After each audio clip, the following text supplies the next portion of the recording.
Hello, and welcome back to Haunted Drift Horror. Before we begin, feel free to leave a comment and tell me where you're listening from. I love reading every single one. If you enjoy drifting into haunted realms filled with pure horror, don't forget to like the video and subscribe to the channel. Turn on notifications so you never miss a new story. Now, get comfortable. Dim the lights if you dare, relax your mind, let the outside world fade away, and let's begin. Story 1, add a lizard to the boiling water. Along with a horse's tooth and the eyes of a frog, Amo hummed the words softly as he stood over a huge pot in the motel kitchen. Steam rolled up from the boiling water and curled around his face, making his skin shine with sweat. In one hand, he held an old cookbook with cracked leather covers and yellow pages. With the other hand, he dropped strange ingredients into the pot one by one. First came the lizard, dried and stiff, its tail curling as it hit the water. Then he added a yellowed horse tooth, which sank with a tiny splash. After that, he dropped in 2 small frog eyes from a glass jar, watching them float on the surface for a moment before disappearing beneath the foam.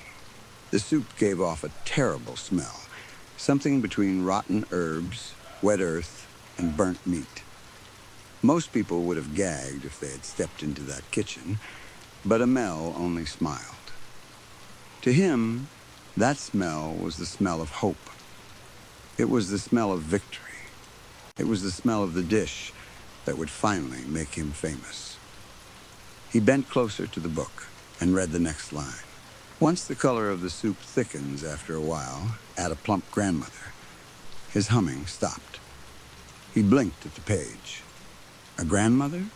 He screamed, his voice bouncing off the greasy kitchen walls. Where on earth am I supposed to find a grandmother out here? He looked around the kitchen as if one might appear behind the stove or crawl out from under the sink. There was no grandmother. There was only the pot, the old cookbook, rows of dusty jars, and the strange half-finished things he had created during his past attempts. Amo gripped the edge of the cookbook until his knuckles turned white. "But I have to get one," he whispered, "no matter what." Outside, night had fallen over the empty road. The motel stood alone in a deserted area, far away from the noise of the city and even farther from help. The sign outside flickered weakly, buzzing in the dark. Half the letters no longer worked, so from the road the motel looked less like a business and more like a warning. A jeep appeared in the distance, its headlights cutting through the darkness. It slowed as it approached the motel, then turned into the cracked parking area in front of the building. Inside the jeep sat a young boy named Leo, along with his grandmother and grandfather. They had been traveling for hours, and everyone was tired. Leo sat in the back seat, staring out at the empty motel with a bad feeling growing in his stomach. He did not know why the place bothered him so much. Maybe it was the weak light. Maybe it was the way the building seemed to lean forward slightly, as if it were tired or hungry. Maybe it was the fact that there were no other cars parked outside. His grandfather, who was driving, sighed and turned off the engine. "We should stay here tonight," he said. "Home is still very far away." Leo's grandmother looked at the motel through the windshield. "Are you sure?" "It looks old. It's one night," his grandfather replied. "We'll leave in the morning." Leo did not like the idea, but nobody asked him. His grandfather had never cared much for his opinion. In that family, Leo was allowed to be quiet, useful, and grateful. Anything beyond that usually caused trouble. Leo and his grandmother got out of the jeep first. The night air was cold and dry. His grandmother adjusted her shawl and looked back at the vehicle. "Your grandfather will park the jeep and join us," she said. "Come on." They walked toward the motel entrance. The glass door was cloudy with dirt, and when Leo pushed it open, a small bell above it gave a weak, tired ring. Inside, the lobby was almost empty.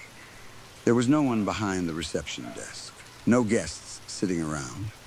No sound of a television or radio. The air smelled stale, like the building had been shut for a long time. A withered plant sat in a pot near the wall, its leaves brown and curled like dead fingers. The wallpaper looked damp and rotten in places. Parts of it peeled away from the walls in long strips. Leo's eyes moved across the room. On one wall, several framed chef certificates hung crookedly. Their glass was dusty, and some of the frames had cracked corners. On a few tables, small trophies and prizes had been placed like someone wanted guests to notice them. Cooking awards, mostly second place. Runner-up, honorable mention. Best traditional dish, second prize. Best soup, second prize. On the reception desk lay an old textbook or cookbook, its pages yellow with age. The cover was too faded to read clearly. All of it made Leo feel uncomfortable. "Is anybody here?" his grandmother called out.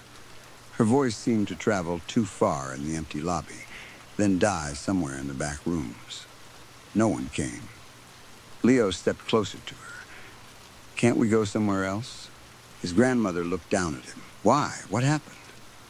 "Nothing," Leo said, though his voice was not convincing. "I just feel strange here. And there's no one even at the desk. Not many people come to this area," she said, trying to comfort him. "That doesn't mean anything." Leo looked around again. The dark hallway behind the reception desk seemed to stretch deeper than it should. He did not like the silence. He did not like the trophies. He did not like the dead plant. After a moment, he walked to the reception desk and began ringing the bell. Once, twice, then again and again, louder each time. Finally, a door inside the office opened. A man stepped out, yawning so widely that Leo could see his crooked teeth. His hair was messy from sleep, and his eyes were heavy. This was Amel, the owner of the motel. "Yes?" Amel muttered, sounding annoyed. Then his eyes landed on Leo's grandmother. In an instant, all sleep vanished from his face. He stood straighter. His eyes grew sharp. The corners of his mouth twitched upward, though he tried to hide it. "Yes," he said quickly. "Tell me, how can I help you?" "We need a room for tonight," Leo's grandmother said. "Tonight?" Amel repeated. His gaze flicked over her from head to toe. Yes, tonight will be enough." Leo heard the strange way he said it, but his grandmother did not seem to notice. "Yes, tonight is enough," she replied. "We'll leave in the morning." Leo looked at the man behind the desk. "How much do you charge for one night?" "4,000, Amel said. Leo's eyes widened. "That's too much," his grandmother nodded. "He's right. That is too much. We'll check somewhere else." They turned to leave, but Amel's face changed at once. Panic flashed across it, then disappeared behind a quick smile. No, he said, lifting both hands. "You don't need to go anywhere else. For you, I will only charge 2,000. Leo frowned. The price had dropped too quickly. His grandmother stopped. "Well, in that case, it's fine. Isn't 2,000 too little for you?" Leo asked Amel. Before Amel could answer, his grandmother gently grabbed Leo's hand, warning him to stay quiet. Amel smiled at him. It was not a kind smile. A few minutes later, Leo and his grandmother were taken to their room upstairs. The room was old, but not as bad as Leo expected. There was a large bed, a smaller extra blanket folded on a chair, a weak ceiling light, and a framed painting hanging on the wall. The attached bathroom had a bathtub, which made his grandmother happy after the long journey. Soon, Leo's grandfather entered the room as well. Leo stood up from the bed when he came in. "Sit on the bed," his grandmother told him gently. Then she turned to her husband. "Where did you park the Jeep?" "There's a parking area behind the motel," he said. "I left it there." His grandmother looked around the room. For 2000, this room is actually decent. It even has a bathroom with a bathtub, his grandfather said.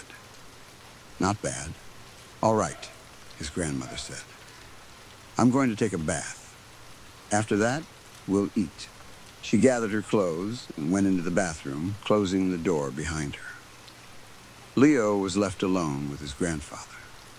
The silence between them felt heavy right away. His grandfather lay down on the bed, stretching his legs with a tired groan. Leo sat carefully beside him, trying not to take up too much space. He did not want trouble. He never wanted trouble from his grandfather. But somehow, trouble always found him. After a few minutes, Leo shifted slightly, and his foot accidentally brushed against the old man. His grandfather snapped, sitting up sharply. Leo pulled his foot back at once. I'm sorry, grandfather. His grandfather glared at him with disgust. Looking at you fills me with rage. We raised a slave as our son.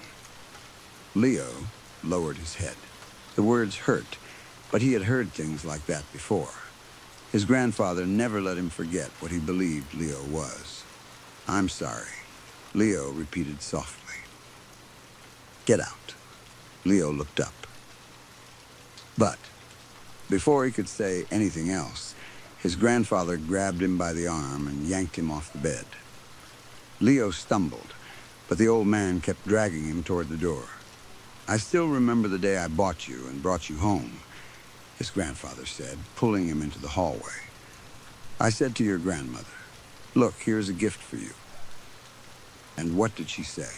She said, I want to keep him like my own son. Like my own son. What a joke. Leo said nothing. His throat tightened with shame and anger. He had never been able to defend himself against the old man. His grandmother loved him, or at least she tried to, but his grandfather had always made sure Leo remembered he did not truly belong. The old man dragged him down the stairs and into the lobby.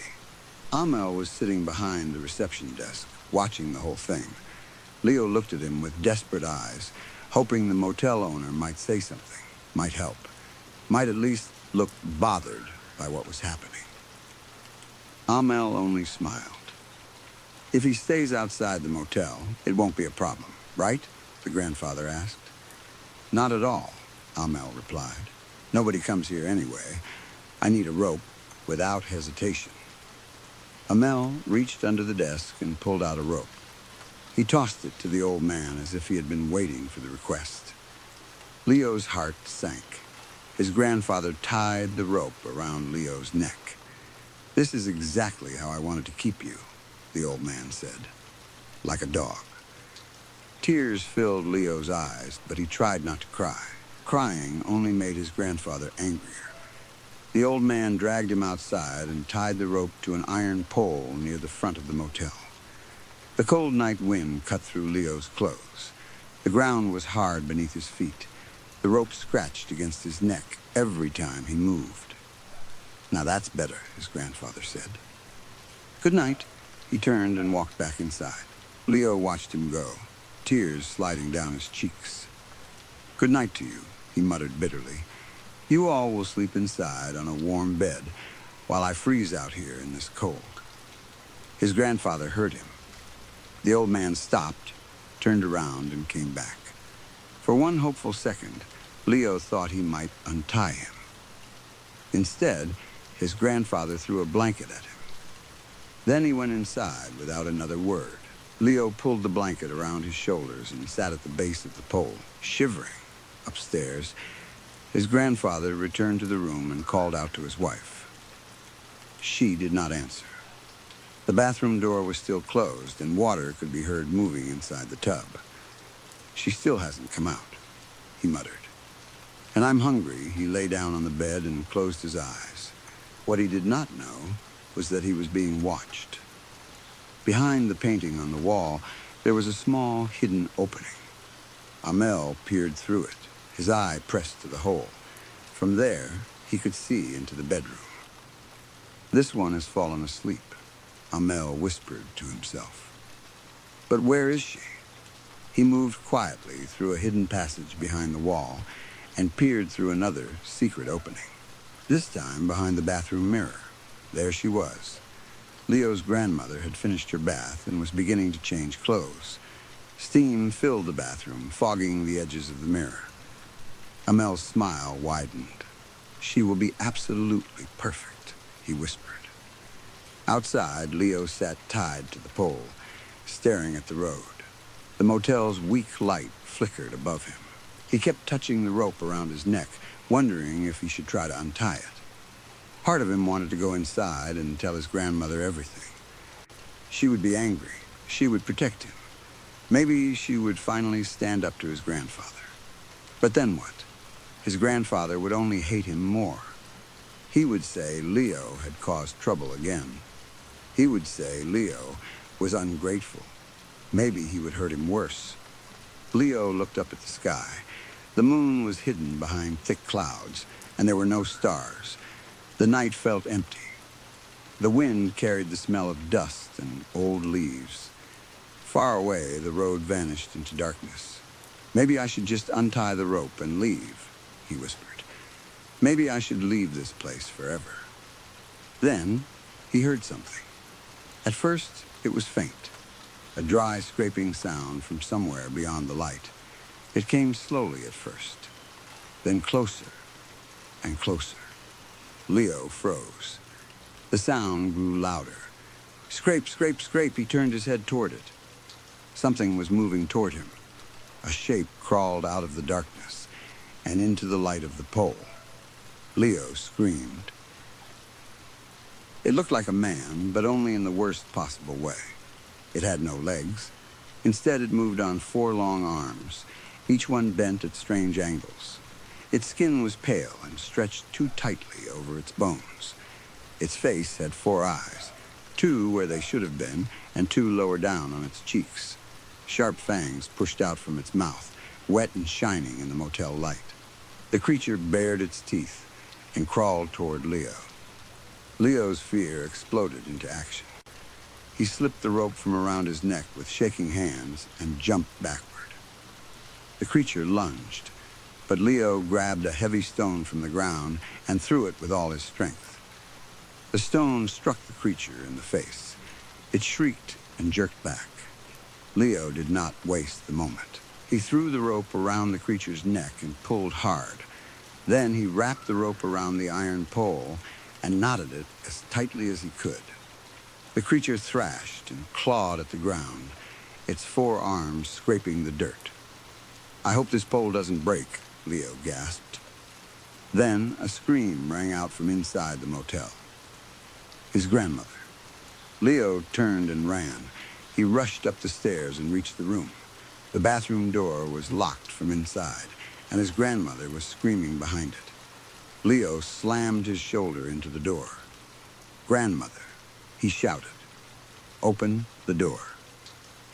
Inside the bathroom, another creature was crawling through the small window. This one looked even worse than the thing outside. Its body seemed stitched together from different people, pieces of skin and muscle joined in ugly seams. It poured through the window like something soft and broken, then climbed toward Leo's grandmother. She held it back with both hands, struggling as its fangs snapped near her face. Leo kicked the bathroom door again and again, but it would not open. "Grandmother," he screamed. Inside, she grabbed the shower pipe and ripped it loose. Water sprayed across the bathroom as she swung the pipe into the creature's face. The thing shrieked and slipped on the wet tiles. Strange cobweb-like strands began spilling from its mouth, sticking to the floor and tub. Leo ran into the bedroom to find his grandfather. But the old man was gone. His slippers were still beside the bed. The bedding was twisted and messy. Long scratch marks from fingernails scraped across the floor, leading toward the wall. Leo stared at them in horror. "What do I do now?" he cried. He turned and ran downstairs toward the main office. "Somebody help," he screamed. The lobby was empty. The reception desk was empty. But the door to the private room inside the office was slightly open. Leo stepped toward it slowly. His heart pounded in his ears. He pushed the door open and reached for the light switch. The lights flickered on. Leo's breath left him. The room was filled with huge glass jars. Inside the jars were people, or what was left of people. They were bent and twisted in impossible positions, their bodies folded as if their bones had been broken to force them inside. Some looked old, some looked young. Some had their eyes open, staring through the glass with empty expressions. Others were so changed that Leo could not tell if they had once been human at all. He covered his mouth and stumbled back. He wanted to leave. He reached for the light switch and turned it off, but as he turned around, he slammed into someone. Leo fell to the floor. The lights came back on. Amel stood above him. In his hands, he carried a heavy shape wrapped tightly in stained bandages, like a fresh mummy. The wrapped body was long and stiff. Amel dragged it inside and tossed it carelessly onto the concrete floor with a dull thud. Leo stared at him, trembling. Then his eyes moved to Amel's face. A pair of thick, wire-rimmed glasses sat crookedly on the motel owner's nose. A fresh drop of blood had splattered across one lens. Leo knew those glasses. His voice shook. Those are my grandfather's glasses. Amel smiled and pushed the frames higher on his nose. Yes, he said. Well, there's no need to thank me. Leo's eyes moved to the bandage-wrapped figure on the floor. Amel followed his gaze. Don't be afraid, he said. That isn't your grandmother, inside the bathroom upstairs. Leo's grandmother was still fighting for her life. The creature tried to climb out of the tub again, but she slammed the shower pipe into its face a second time. It reeled back. She pushed it hard, sending it fully into the bathtub, then ran out of the bathroom and slammed the door shut behind her. Downstairs, Amel crouched slightly in front of Leo. Now your grandfather will become part of my dish, he said. Consider him an appetizer. And don't worry. This time, he will not become one of those 4 armed failures. 4 armed creatures? Leo whispered, shaking, Are you cooking food or doing black magic? Amel laughed softly. This is indeed a dish, a very special dish. But sometimes, if it is not cooked properly, mistakes happen. He looked toward the jars. Those were mistakes, Leo felt sick. I built a trap for a grandmother, Amel continued. But a grandfather wandered in instead. Ashamed to waste good meat, of course.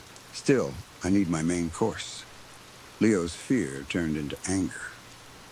At least let me and my grandmother go, he said. Amel's smile disappeared.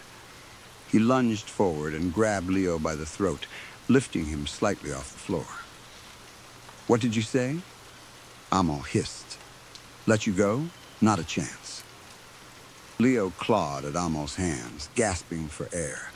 Amel's eyes burned with madness. Do you know how many years I kept winning second prize? Do you know how many years people praised my grandfather and laughed at me? My grandfather always took first place. Always. People looked at me and said, how can you be his grandson? You will never cook like him. What? What are you talking about? Leo choked. Amel tightened his grip. Then I found my grandfather's cookbook, he said through clenched teeth, and I discovered the secret behind his victories. Leo's vision began to blur. His eyes started to close. Then something struck Amel hard across the head. A wooden staff cracked against his skull, and he collapsed to the floor. Leo dropped with him, coughing and gasping for air. His grandmother stood behind Amel, gripping the staff with both hands. Her face was pale. Her hair was wet.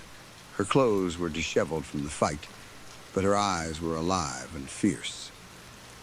We need to get out of here, she said. Leo struggled to stand.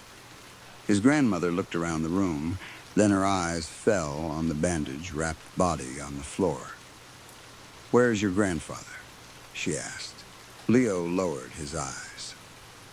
For a moment, she did not understand. Then she looked at the body again, saw the shape, saw the blood on the glasses still sitting on Amel's face, and she collapsed to her knees. A broken cry tore from her chest. Leo wanted to comfort her. He wanted to cry too. Even after everything his grandfather had done, even after all the cruelty, death still felt too heavy to understand. But they did not have time. "We can't stay," Leo said, grabbing her hand.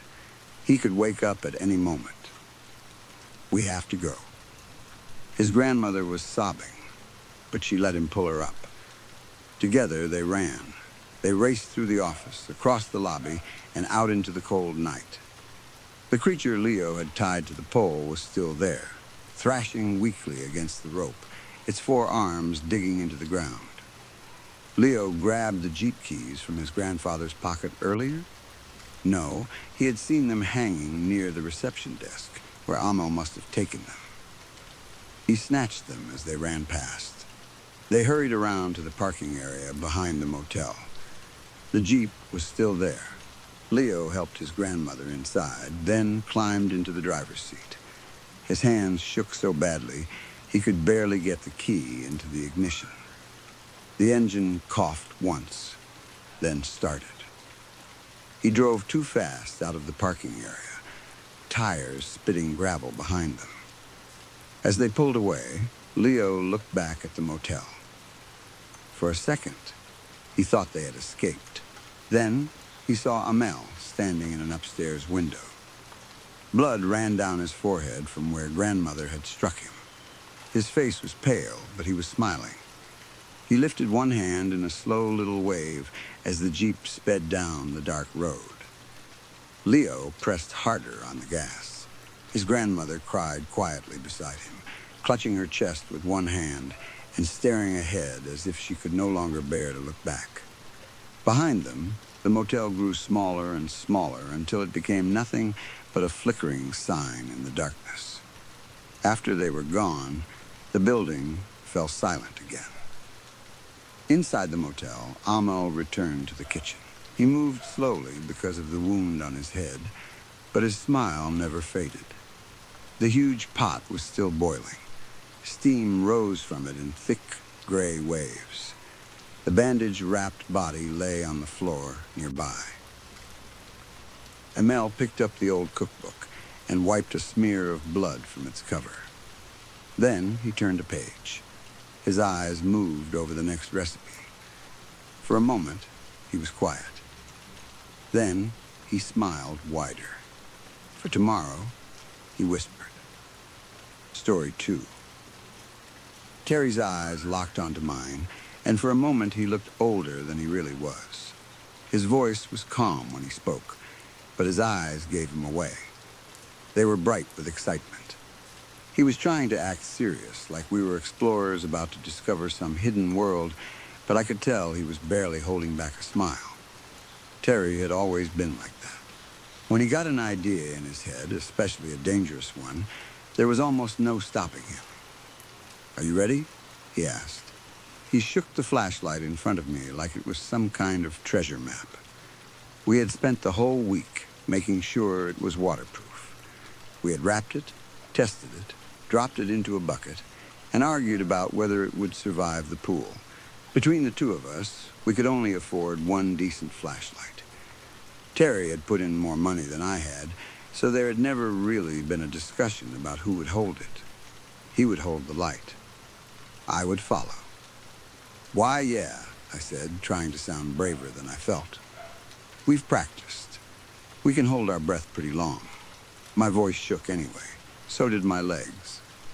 I looked up at the sky. Clouds were moving fast across the full moon, black shapes rushing over the silver light. The wind had picked up, and somewhere far away, a storm was coming. It was still miles off, but I could hear the low rumble of thunder. More than that, I could feel it. The air had changed. That cool, wet breeze before a summer storm wrapped around my body and made my skin tighten. My teeth clicked together no matter how hard I tried to stop them. Terry stretched his arms above his head, getting ready like an athlete before a race. "Remember," he said, "if we find it, we split the credit. I didn't find it. You didn't find it. We found it." He turned the flashlight on and off once, testing it again. "Think of a name for it yet?" I swallowed. "No," I said. Maybe tonight isn't a good idea. My eyes moved over the pool in front of us, searching for something I could use as an excuse. Anything. A broken gate. A police car passing by. Lightning too close. A sign that said the pool was closed.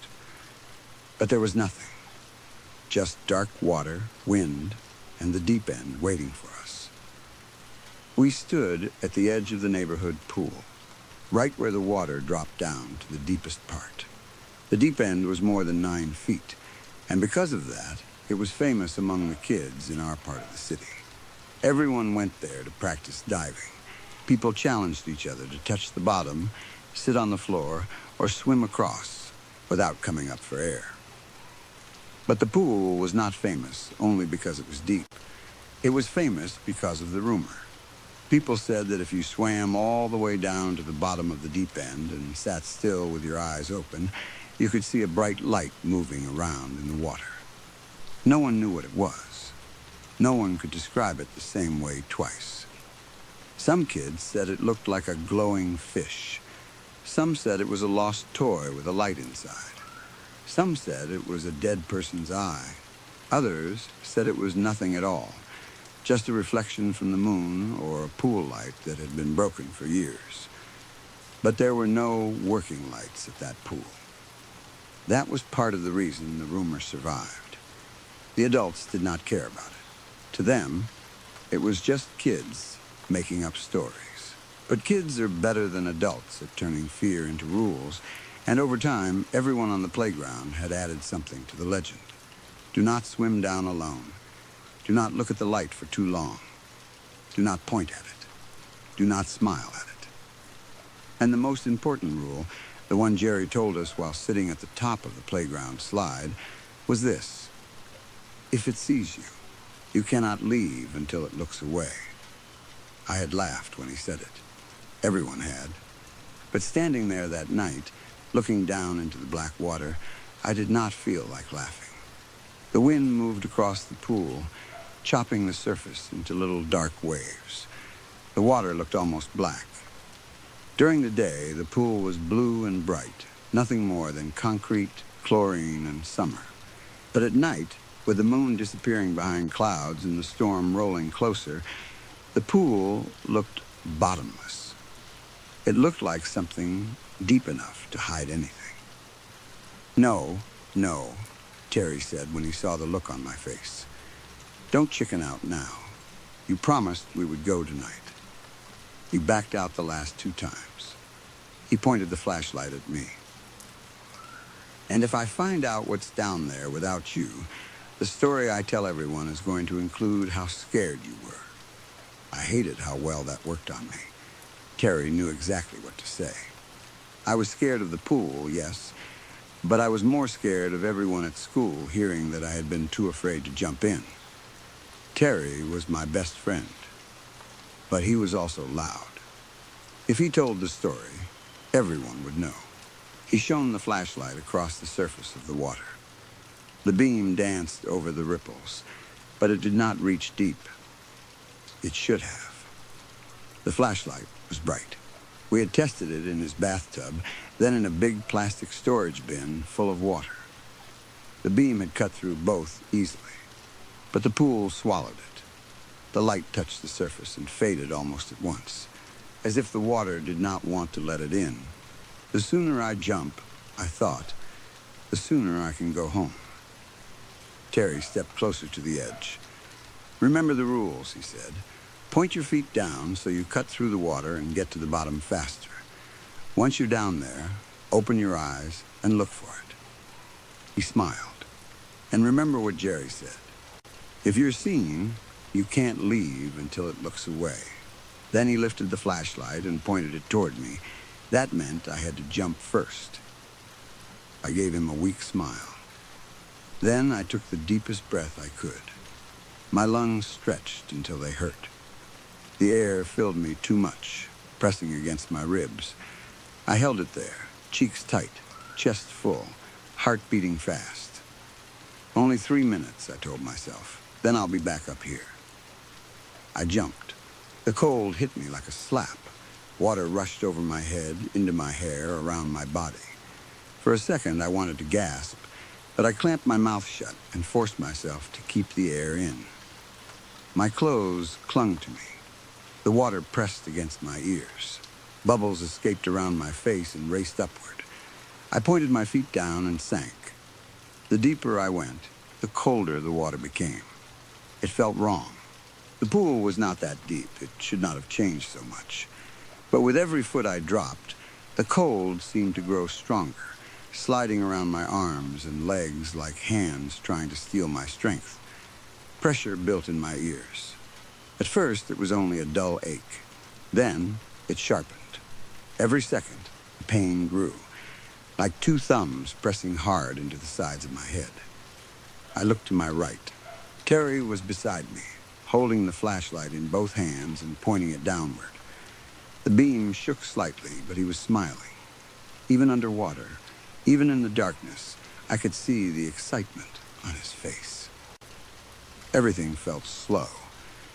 Our bodies drifted downward as if the water had turned thick. The beam of the flashlight moved across the pool floor below us, but the bottom still seemed too far away. The darkness around us grew heavier. The sounds from above disappeared. There was only the muffled rush of water, the pulse in my ears, and the growing panic inside my chest. My mind began begging me to swim back up. I pushed the thought away. I had done this before. We had practiced holding our breath in the shallow end during the day. We had practiced sitting underwater until our lungs burned. This was not my first time in the deep end, but I prayed it would be the last. Finally, my feet touched the bottom. The rough pool floor scraped against my toes. I bent my knees slightly to steady myself. My lungs already wanted air. That frightened me. We had only just reached the bottom, and I could already feel the urge to breathe growing in my chest. I looked at Terry, hoping he would gesture for us to go back up. He did not. His grin told me we were staying. I turned my head and looked around. At first, there was nothing. Just black water and the shaking beam of Terry's flashlight. Then, far away, on the other side of the pool, I saw something. A light. Small, pale, moving. It bobbed up and down in the darkness like it was dancing. I looked at Terry. His eyes were wide. He gave me a shaky thumbs up. He saw it, too. For a second, his excitement seemed to push away my fear. We had found it. The rumor was real. We were going to be the ones who proved it. Terry and I. Not Jerry. Not the older kids. Us. Then Terry moved the flashlight. The beam slid away from me and toward the distant glow. The light stretched through the water farther than it should have. That was when the first true wave of terror ran through me. The pool was not that long. I knew it. We both did. The pool was about 28 yards from end to end. But the glowing thing was far beyond that. It was not at the other side of the pool. It was much farther. A football field away, maybe more.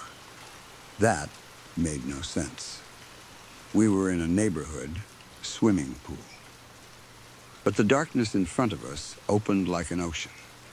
The flashlight beam landed on the glow and revealed what was holding it. At first, I thought it was a man. A thin man floating upright in the water. Then the details reached me, and my mind rejected them all at once. Its body was rotten and narrow. Its legs were far too long and far too thin, hanging loosely from the torso like they barely belonged there. At the ends of those legs were large, sharp, talons, curved and black. Its body was covered from head to toe in long, broken feathers. They clung wetly against its frail shape, tight and ragged. It turned in a slow circle, drifting like a corpse. Its face ended in a long, sharp, black beak. A crow, or something pretending to be one. The light was not coming from its body. It was coming from its eye. The eye hung outside its skull. It was large, yellow, and disgusting, attached to the empty socket by a long, worm-like cord made of nerves, veins, and flesh. The eye thrashed through the water as if it wanted to tear itself free from the body. It whipped left and right, pulling at the wet cord that held it, desperate and alive. Then the eye noticed our flashlight. It stopped moving. For one horrible moment, it hung still in the water. Then it began to sink downward without moving, as if it had become too heavy to float. My lungs clenched with pain. I looked at Terry. He looked at me. Neither of us spoke, but the word passed between us anyway. Run, we turned to swim. But I had only moved a little before a stream of bubbles burst from my mouth. The eye was in front of me, only inches away. It had crossed the impossible distance without making a sound. The yellow eye stared at me, huge and wet and full of tiny red veins. It scanned me up and down. Because it was so close, I could see the veins pulsing with blood. One by one, they started to burst. Red spread across the yellow surface. But instead of clouding the water, the veins bent and moved like worms around the iris. They formed a slow, twisting spiral. Hypnotic, sickening, I wanted to scream. Every part of my body demanded it.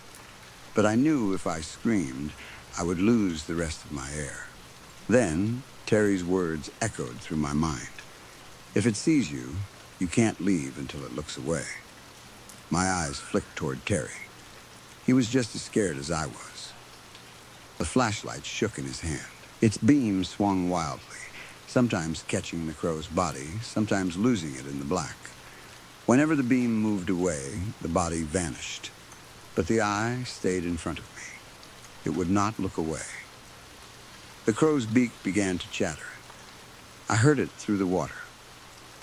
Clicking, bubbling hollow sounds that seemed to enter my ears and crawl deeper. My ears tried to make sense of it, tried to turn it into words, but no human mind should understand the speech of a bird like that. The pressure in my ears became unbearable. It felt like someone was pushing a hard, cold finger into each ear canal, forcing its way inside. Then, I felt a tiny pop. The little sound I could hear underwater changed at once. Everything became warped and hollow. Water had pushed into places it should never have reached. My ear felt full in a way that made me want to claw at my head. Every tiny motion made water slosh inside me. A sharp buzzing noise grew louder until it drowned almost everything else. Still, the eye watched me. Tears escaped my eyes and mixed with the chlorine around me. I stared at it and silently demanded to know what it wanted. What had I done? Why me? Why us? The eye did not answer. It only looked. Seconds became minutes. My vision blurred. My thoughts slowed. My chest burned so badly it felt like my lungs were shrinking, curling in on themselves. Then the light moved away. The eye finally left me. I looked up. Terry was swimming toward the surface. His hands clawed at the water above him, desperate to climb through it faster. But the crow's body followed him. It moved around him in a slow circle like a shark, while the glowing eye lit his body from below. The eye wrapped itself around him. The cord stretched and twisted, circling his arms, his chest, his legs. Terry fought. He kicked. He tried to pull it away. Every time he almost got free, the cord loosened just enough to give him hope, then tightened again the moment he changed his grip. I was free. The eye had looked away. My ears rang, my lungs screamed, my eyes burned from the chlorine. The cold had stolen most of my strength. I had to go.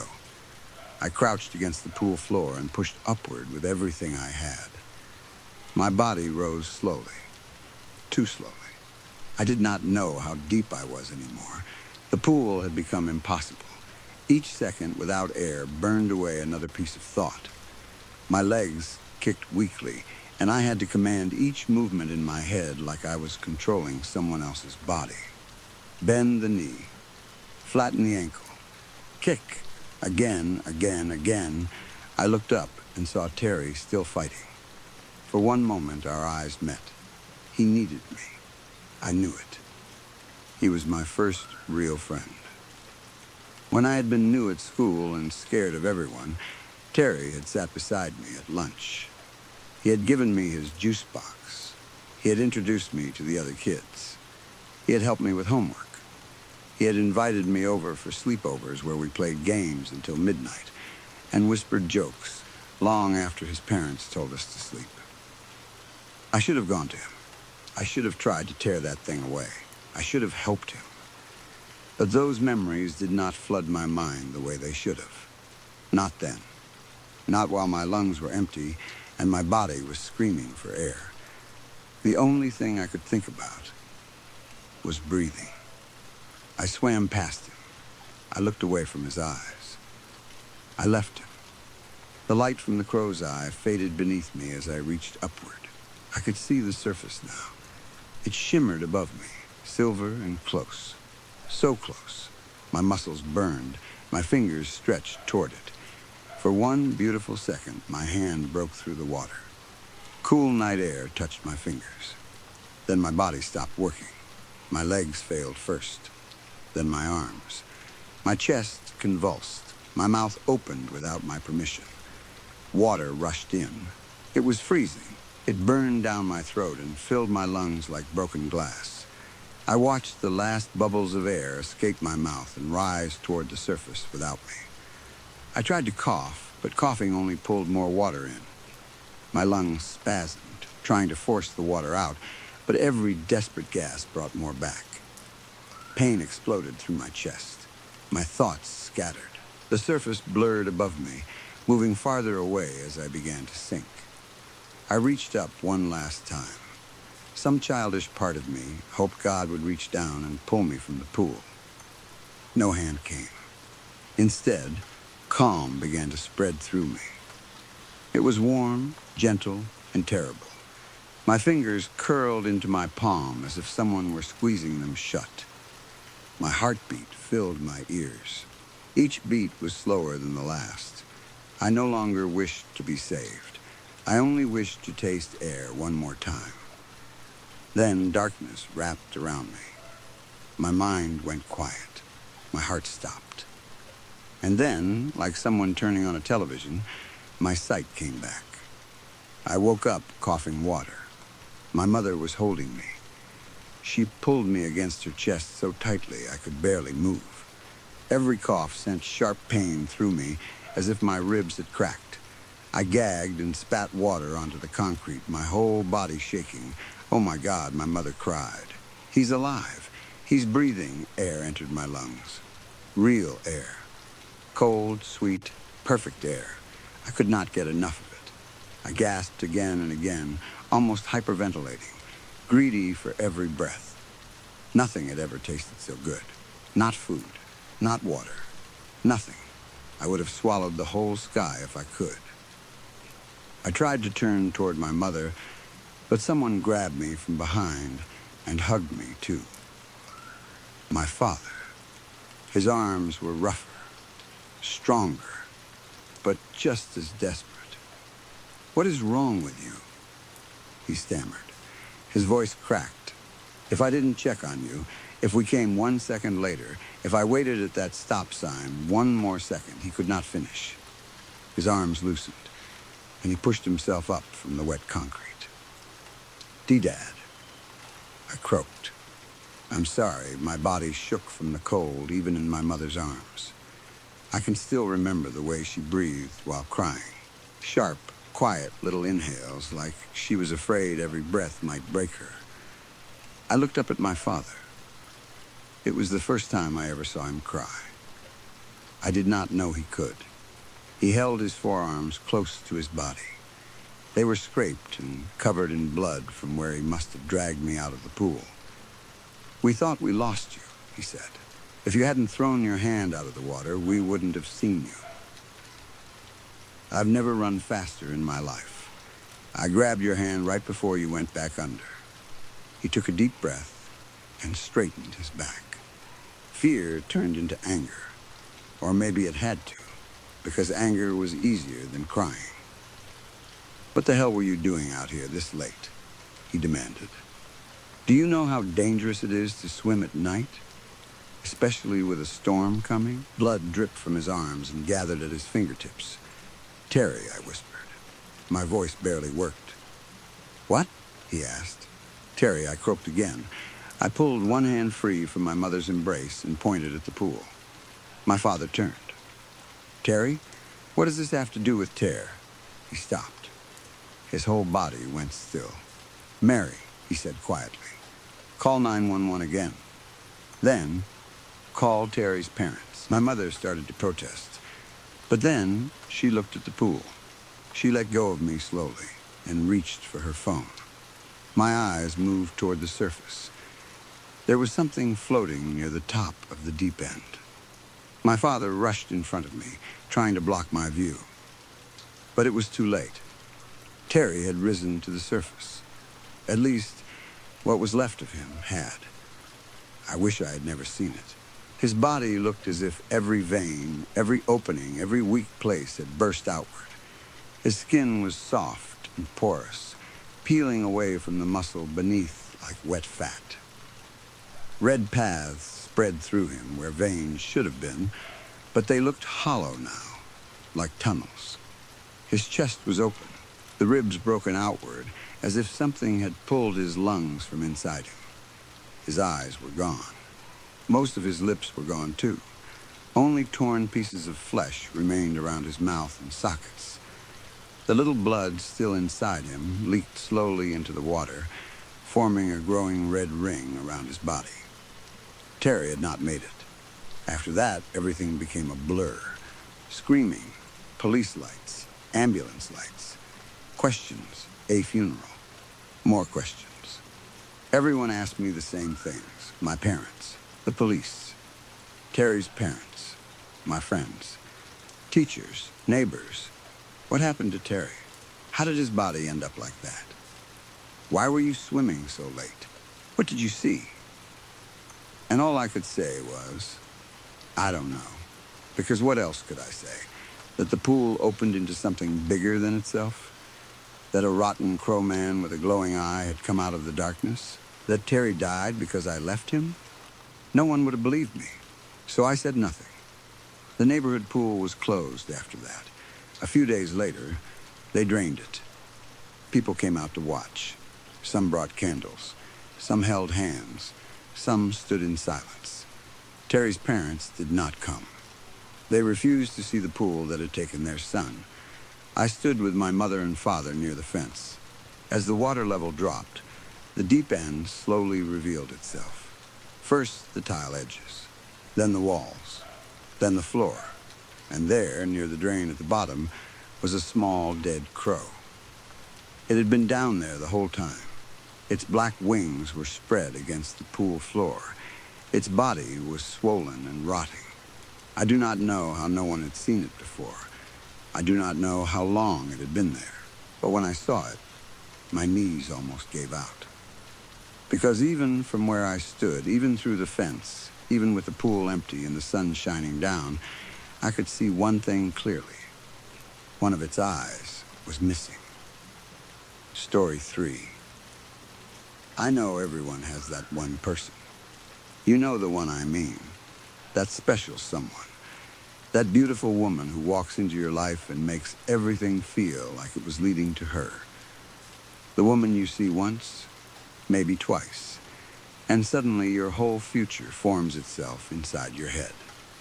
A little house, quiet mornings, her laugh coming from the kitchen, her hand in yours, her face beside you at the end of every hard day. All of it tied up in a perfect little bow, as if life has finally decided to stop being cruel. Most people understand that feeling, I think.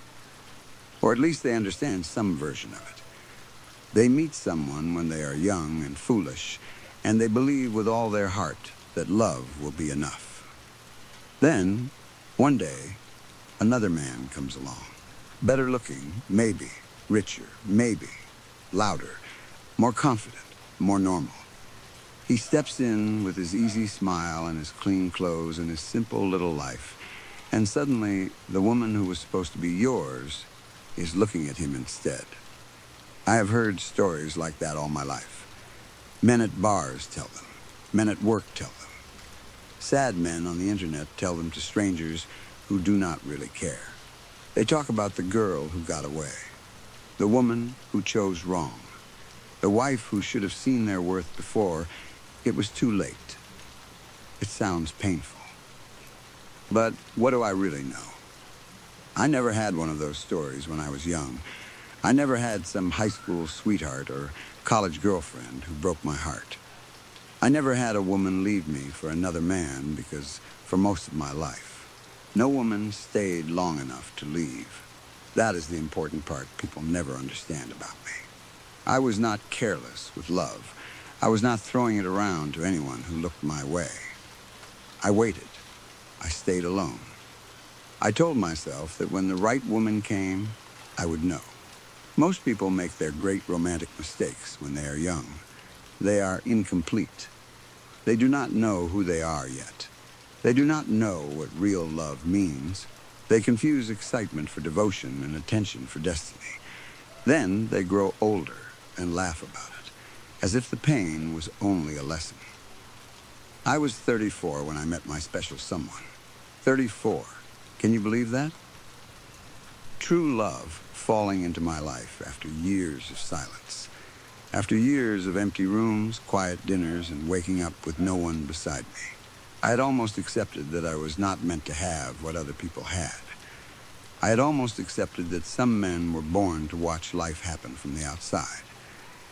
Then I saw her. At least I thought it was true love. Now, looking back, I am beginning to wonder if she ever saw in me what I saw in her. That is hard to admit. Even now, after everything, it feels like betrayal to say it. From the very first moment I laid eyes on her, I knew she was different. She was pure. That is the only word that fits. Pure in a way the world almost never allows people to be. She was gentle, bright, and soft-looking, like sunlight coming through a clean window. To me, she became a symbol of love itself, a sign that maybe the universe had not forgotten me. An angel. That is what she looked like to me. An angel sent down to make my world a little less dark. The problem was him, that boyfriend of hers. At first, I tried not to hate him. I really did. I told myself he was only temporary. Young women date the wrong men all the time. It is part of growing up. They choose men who make them laugh for a few months, men with easy confidence and empty heads. They mistake comfort for love. They settle because no one has shown them anything better. I thought, with time, she would realize. But because of him, I could never get close enough to tell her how I really felt. He was always around, walking beside her, holding her hand, carrying her books like some cheap movie boyfriend, kissing her in public, making her smile in ways that should have been mine to earn. Every time I saw them together, something inside me tightened. I would stand at a distance and watch, telling myself to be patient. Patience is important in love. That is what I believed then. So I watched her. I know how that sounds. I know people hear that word and make all kinds of ugly assumptions. They imagine someone hiding in bushes, breathing heavily, doing something shameful. It was not like that for me. Not at first. I was careful. Respectful, even. I watched because I cared. I watched because I wanted to know her. How else was I supposed to learn the details that mattered? In a way, I watched her grow into a beautiful young woman. She was already grown when I found her, of course, but there is a difference between being grown and becoming yourself. I saw those small changes happen. I saw her walking across her college campus with her backpack hanging from one shoulder. I saw how she rubbed her forehead during finals week. I saw how she paced outside lecture halls when she was nervous. I saw how she smiled when grades came in, and she realized she had passed something she had been worried about. I learned her coffee order. I learned which bench she liked when the weather was warm. I learned how she walked faster when she was upset and slower when she was happy. I learned that she called her mother almost every Sunday afternoon. I learned that she was kind to people who did not deserve it. The more I learned, the more certain I became. She was not meant for an ordinary life with an ordinary man. She was meant to be loved by someone who truly saw her, someone who noticed the small things, someone who understood that she was not just pretty, not just sweet, not just another girl in a crowd. She was everything. But while I was learning the truth, her relationship with that boyfriend became stronger. I had to watch it happen. I had to watch their little romance grow and bloom like something beautiful that had rooted itself in poisoned soil. They started spending more time together. Then came the pictures, the dinners, the weekends away. Then one day, I saw a shiny new ring on her finger, small, bright snug around her little finger. I remember where I was standing when I saw it. I remember the heat in my face. I remember how my hands curled into fists without me telling them to. It infuriated me. Not because I was jealous in the childish way people think of jealousy. It was deeper than that. I was angry because she had made a mistake, and everyone around her was letting it happen. Her friends congratulated her. Her family smiled. People left hearts under her pictures. No one stopped to ask if she had truly chosen the right man. No one asked if she was being loved the way she deserved. No one asked about me. That was when I began to wonder how I could compete. How does a quiet man compete with a husband? How does a man on the outside make a woman understand that the life she has chosen is wrong? Flowers would have been too ordinary. Letters might have seemed too direct. I needed something meaningful, something symbolic, something that would show her what was inside me. That was when the idea came. I started leaving animal hearts on her doorstep. At first, they were small, mouse hearts mostly, easy little offerings. I thought she would understand the message. A heart for a heart. Something living, something real, placed where she would find it, and know that someone out there felt something powerful for her. I imagined her picking it up and feeling the weight of it. I imagined her standing there with her hand over her mouth, not frightened exactly, but moved. I imagined her looking around, wondering who could love her with such strange devotion. But I do not think the message reached her, so I made it bigger. Raccoon hearts, possum hearts, things from the edges of roads and alleys and dark places where most people never look. I told myself each one was an offering, proof of seriousness, proof that my feelings were not shallow. Then, eventually, I left the heart of a dog on her welcome mat. That one should have made her understand. It should have made anyone understand. Instead, she cried. I know, because I saw her from a distance. She opened the door, looked down, and covered her mouth. Her husband came running. He pulled her back into the house, like she needed saving from a gift she did not understand. The next day, he installed a Ring doorbell. God, I hated him for that. I hated him for a lot of things, but that doorbell felt personal. It was like he was standing between us again, even when he was not home. A little black eye watching the porch, watching me. judging me. I wish I had not been so insecure then. I wish the thought of being seen on camera had not made me feel so exposed and embarrassed. But it did. Every time I imagined her reviewing the footage and seeing me standing there, I felt shame crawl over my skin. Not because I was wrong. I was not wrong. But because love should be private until the right moment. It should not be captured by some cheap camera and turned into evidence. So I stopped leaving hearts. But I did not stop loving her. I found other ways. I began leaving notes on her car when she was on campus. Short notes, clean notes, nothing too much. I did not want to frighten her. I only wanted to open her eyes. He's not the one. Open your eyes. You are being loved wrong. Simple truths. Subtle hints. That is what they were. I wanted her to know she was cared for. I wanted to make her days better. I imagined her finding them after class and pausing, reading each word slowly. I imagined her hiding the note in her pocket, thinking about it later, wondering if maybe someone out there understood something she had been too afraid to admit. But that is not what happened.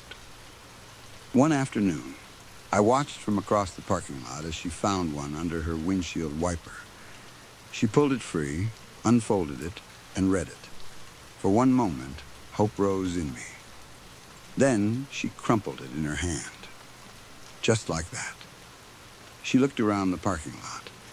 Not curious, not touched, not warmed by the idea of being loved. She looked disturbed. Her face tightened with fear and disgust. Then she threw my note away. It felt like someone had shot me through the chest. All that effort, all that care, all that patience. And for what? For her to stay with that loser? For her to smile beside him in pictures? For her to grow old and regret the life she had chosen because no one had been brave enough to save her from it? I could not stand for that. So my focus shifted to the husband. If she could not see clearly while he was there, then he was the problem.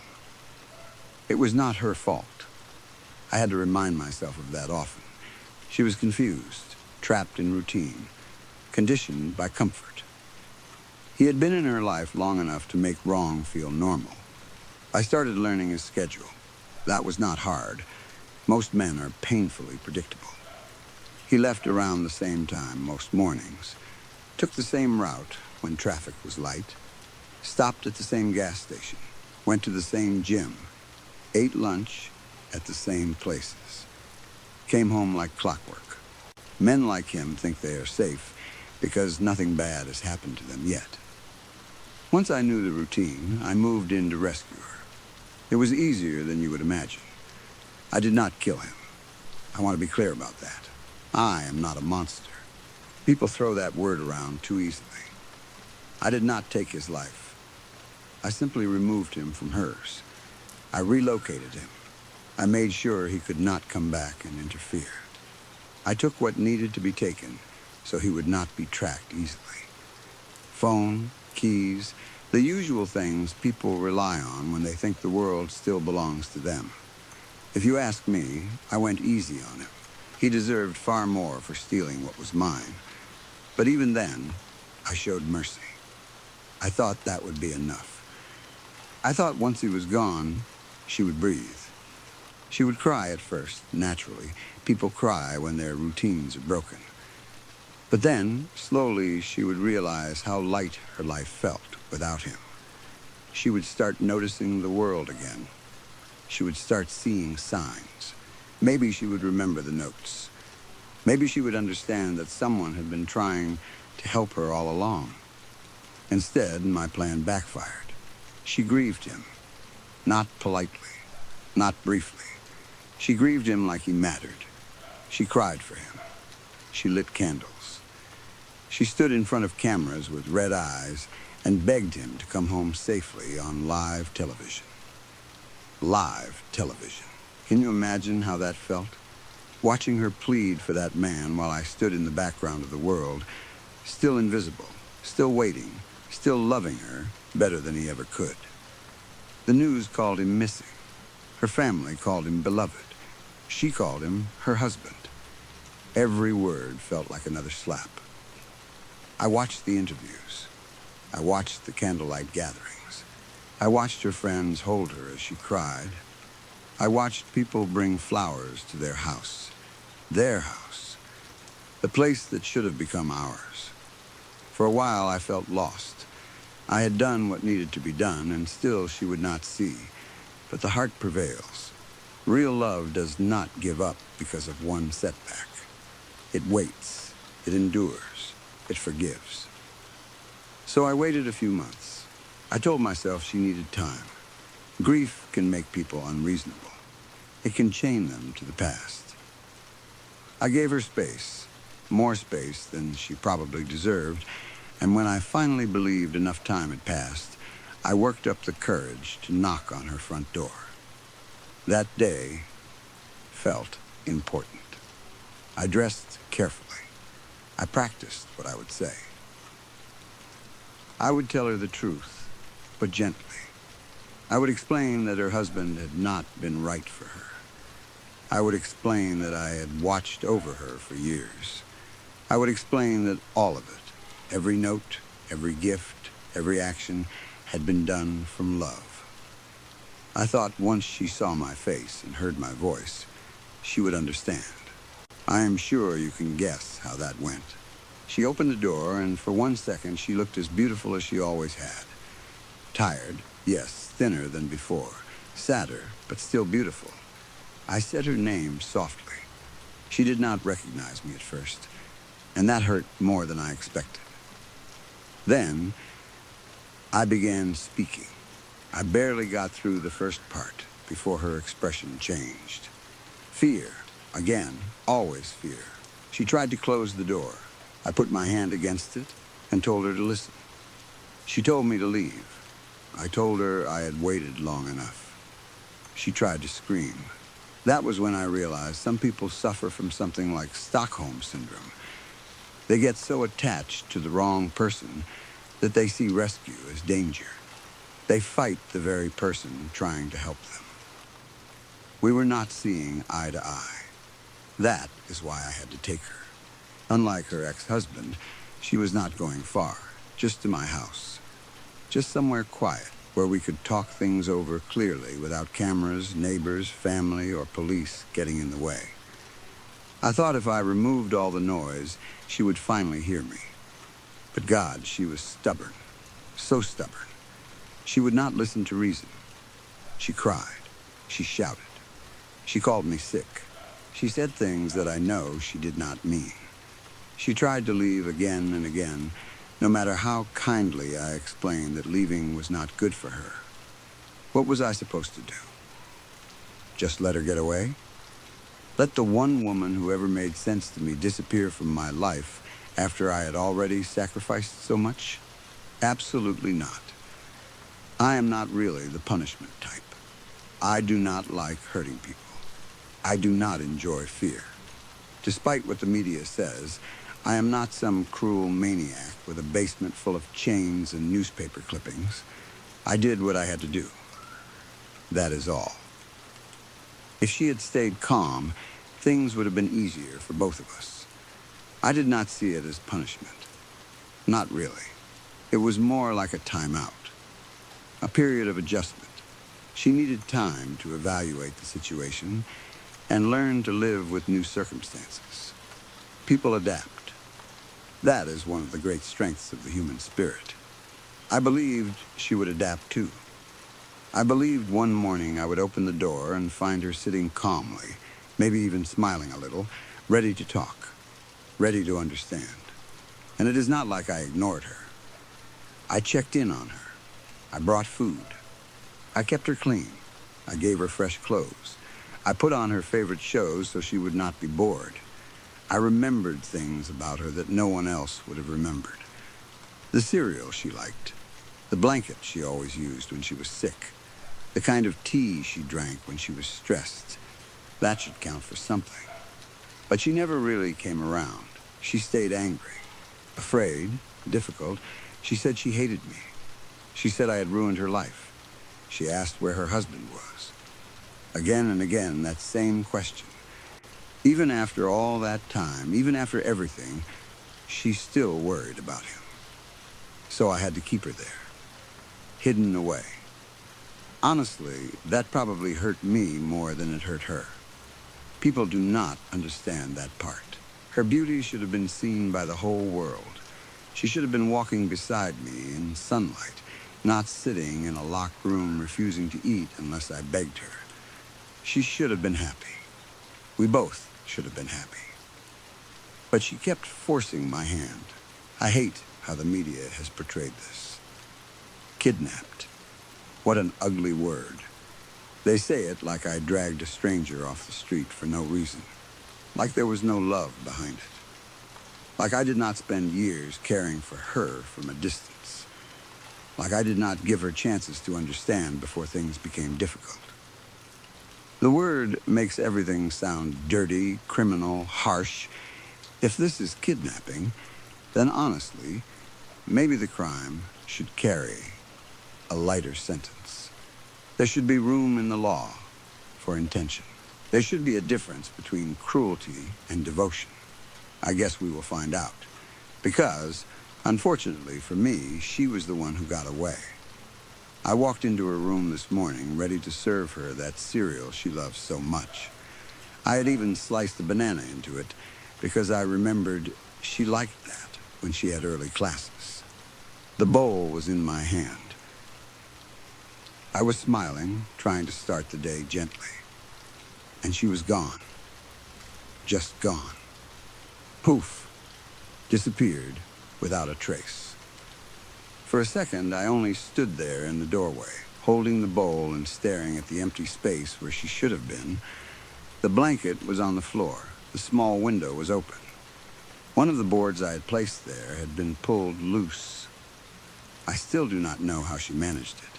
She must have been working on it for days, maybe weeks. Quietly, patiently, lying to me with those wide, frightened eyes while she planned to leave. That betrayal cut deep. I dropped the bowl, milk and cereal spread across the floor. I searched the room, then the hallway, then the whole house. I called her name at first softly, then louder still. I checked closets, cabinets, the crawl space, the laundry room, everywhere. I even checked the room again, as if she might somehow have returned while I was not looking. Nothing. She was gone. After everything I did, after everything I sacrificed, she left me completely heartbroken and alone. And now I can hear police sirens. At first, I thought maybe I was imagining them. The mind does cruel things when it is under stress. But no, they are real.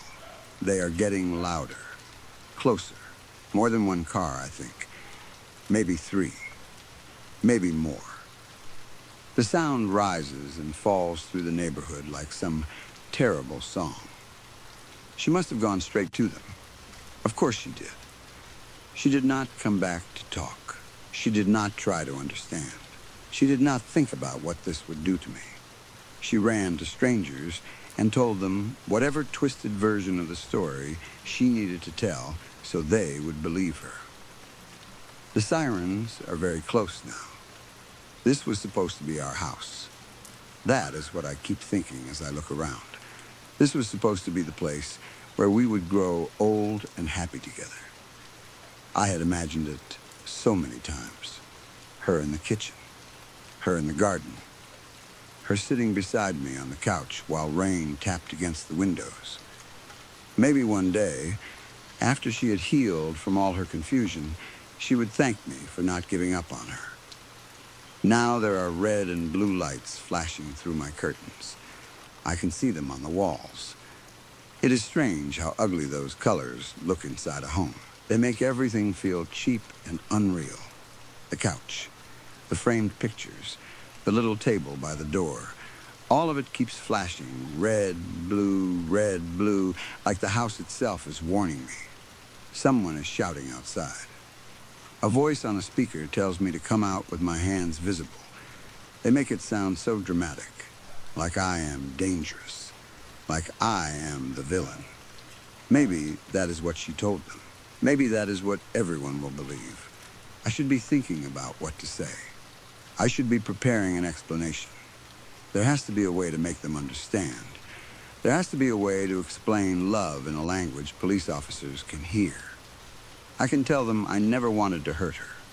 I can tell them she was confused. I can tell them her husband was not right for her. I can tell them this whole thing has been misunderstood from the beginning. But I can already feel the story slipping away from me. They will not care about intention. They will care about the room. They will care about the boards on the window. They will care about her crying in some ambulance, wrapped in a blanket, telling them I am a monster. Monster, that word again. I walk to the mirror in the hall and look at myself. I do not see a monster. I see a man who loved too deeply, a man who waited too long, a man who saw beauty and wanted to protect it from a world full of people who would never understand its worth. I see a man who made hard choices. Maybe some of those choices were messy. Maybe some of them looked bad from the outside. But love is not always clean. Love is not always polite. The knocking starts. Hard, heavy, official. Open the door. For a moment, I almost laugh. All this time I was the one trying to get her to open her eyes, and now strangers are trying to break down my door. There is probably no explaining this. Not in a way they will accept. But I still have to try. Because if I do not explain, then she wins completely. Her husband wins. The media wins. The whole world gets to turn me into something simple and ugly, because simple stories are easier to swallow than complicated love. The door shakes under another knock. I smooth my shirt. I wipe my face. I take one last look toward the hallway that leads to her room. The room is empty now, but I can still picture her there, sitting on the bed, looking at me with those frightened eyes. I used to think fear was only a wall I had to break through. Now I wonder if it was the only honest thing she ever gave me. The police shout again. I raise my hand slowly. I walk toward the front door. I still do not know how I am going to explain this whole mess. But I know one thing. Even after all of this, even after her betrayal, even with sirens outside and my life falling apart around me, a part of me still believes she will understand one day. Maybe not today. Maybe not tomorrow. Maybe not until we are both old and the world has forgotten this little misunderstanding. But someday, she will know. She will know I loved her. And that is the part I think will scare her most. Story 4. My wife and I had been having a rough couple of months. That is the easiest way to say it, though it does not really explain how bad things had become. It makes it sound simple, like we were just going through a normal, hard season, like the kind of thing married couples talk about later and laugh over when things get better. But it did not feel simple while we were living through it. It felt like our home had become a place where every word was sharp, every silence meant something, and every little mistake could turn into a fight. I did not know if it was my fault. I did not know if it was hers. Most days, I did not even know what we were fighting about anymore. One argument blended into the next until the subject stopped mattering. The dishes, money, work, family, the tone of someone's voice, a look across the kitchen, a text answered too late, a door closed too hard. Anything could start it. All I knew was that we were arguing almost every day. I hated it. I hated the way she looked at me when she was angry. I hated the way I started preparing myself for a fight before I even walked through the front door. I hated how our bedroom, which used to feel warm and safe, had turned into a place where we slept with our backs to each other like strangers. Most of all, I hated how personal the arguments had become. At first, we only argued about problems. Then, slowly, she started aiming at me. She knew where to hit. Of course she did. She was my wife. She knew every fear I had ever told her in a weak moment. She knew the parts of myself I was embarrassed by. She knew how much I worried about being useless, boring, hard to love, not enough. And when she was angry, she took those things out and used them like knives. You always do this. You make everything about you. You don't listen. You don't even know how exhausting you are. Sometimes I would stand there in the kitchen, staring at her, wondering how the same mouth that had once said she loved me could say those things with so much ease. I loved her with everything I had. I still do not know if that makes me loyal or pathetic. Maybe both. But I loved her, and I could not stand watching us become this ugly version of ourselves. After about a month of constant fighting, I told her we needed counseling. She laughed at first. Not a happy laugh. Not even a mean one, exactly. It was tired. Bitter, like the idea itself was ridiculous. Counseling, she said. Really? Yes, I told her. Really. She crossed her arms and leaned against the kitchen counter, giving me that look she had started using more and more. The one that made me feel like a child explaining something stupid. You think a stranger is going to fix us? I think we need help talking to each other. We talk all the time, she said. No, I said. We fight all the time. That's different. She looked away then, and for a second I thought maybe I had reached her. Maybe she heard the pain in my voice. Maybe she understood that I was not trying to win, or blame her, or make her look bad. I just wanted us back. But then she said, fine, if it makes you feel better. That was how we started seeing the counselor. His office was on the second floor of a small brick building downtown, above a dental clinic and a tax service. There was a waiting room with blue chairs, fake plants, and a water cooler that made a loud bubbling sound every few minutes. The walls were covered with framed prints of calm-looking landscapes. Mountains, beaches, forest paths. The kind of pictures chosen by someone who wanted suffering people to stare at peaceful places while they waited to talk about their pain. Our counselor was an older man with silver hair, glasses, and a voice that stayed gentle even when he said difficult things. I liked him almost immediately. He believed in communication. He believed people could learn to listen better, speak better, and understand what was really underneath their anger. Me and the counselor saw perfectly eye to eye on that. Relationships are built on communication. That is what he said during our first session, and I remember nodding so hard I probably looked desperate. Because I was desperate. I wanted my wife to hear that. I wanted her to understand that this was not me trying to trap her or force her to stay. This was me trying to save what we had. I wanted her to look at him, listen, and realize we still had a chance. But she made things difficult from the beginning. During our sessions, she barely spoke. She would sit in the chair beside me, motionless, hands folded in her lap or one arm resting against the side of the chair, staring at the counselor with the same flat, irritated expression. I never knew what to make of it. Sometimes I told myself she was listening. Sometimes I told myself she was processing. Sometimes I told myself that silence was better than yelling. But most of the time, I knew the truth. She was not there with me. Not really. Her body was in the chair, but the rest of her was somewhere else. She would stare at the counselor like she could not stand him, like every word that came out of his mouth was another reason to hate me. When he asked her questions, she either looked away or let the silence stretch until I had to speak for both of us. Then, when the session ended and we walked back to the car, she would start. You just made both of us look like idiots. I would grip the steering wheel and try not to react. He's always going to take your side. It's like I can't even defend myself. You didn't even try to defend yourself, I would say.